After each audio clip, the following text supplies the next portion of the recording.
For too long, humanity has existed within dysfunctional and polluted cities that ignore nature. Now, a revolution in civilization is taking place. Imagine a traditional city and consolidating its footprint, designing to protect and enhance nature. د تمدن او ساختماني انقلاب دا شاهکار په سعودي عربستان کې جوړیږي. Technology services are autonomous, saving you time and effort. Designed by world-leading architects. دا د کلمې په واقعي معنا شاهکار دی. دلته د یوې سیده کرښې په بڼه یو نوی ښار آبادیږي. دا ښار به د 9 میلیونه وګړو د ځایولو ظرفیت ولري. 9 میلیونه وګړي خورا ډیر دي.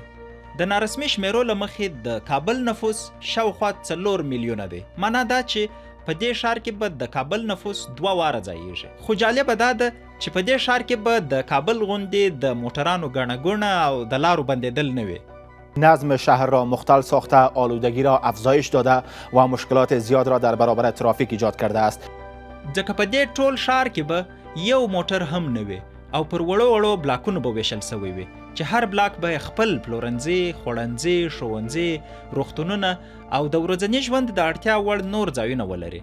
او دې ټولو ځایونو ته به تر 15 دقیقې لږ پلي واټن وي. د دې ښار جګوالی 1500 متره دی، پراخوالی 200 متره او له یوه سره تر بله سره اوږدوالی یې 170 کیلومتره دی. په دې ښار کې به بې موټروانه یا بې چلونکي میټرو چلیږي او په هرو 20 دقیقو کې به د ښار له یوه سره تر بله سره رسیږي. دا ښار د لاین یا کرښه نومیږي.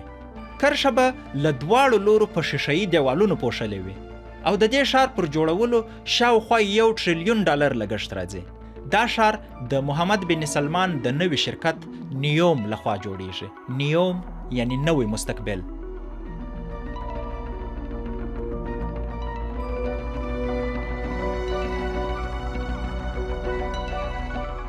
The line یا کرښه یوازې پیلامه ده. Working on water, a place with unrivaled livability where people, industry and technology come together in harmony with nature.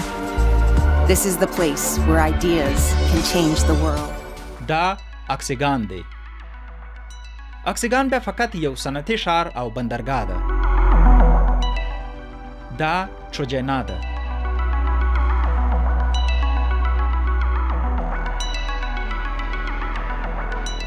دا بیا تفریحي ښار دی چې د نړۍ له ګوټ ګوټه به سیلانیان ورته رامات وي.